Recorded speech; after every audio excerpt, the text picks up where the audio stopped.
ওই দূরে একজন কৃষক তার জমিতে কাজ করছে। জমিটা রসুনের।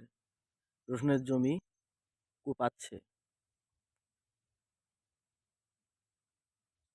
পরিবেশটা মনোরম, চারিদিকে সবুজের সমারোহ।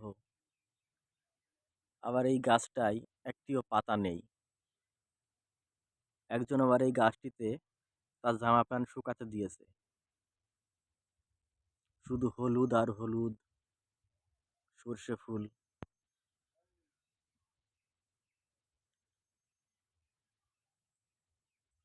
জমিতে জলও যাচ্ছে এখান দিয়ে।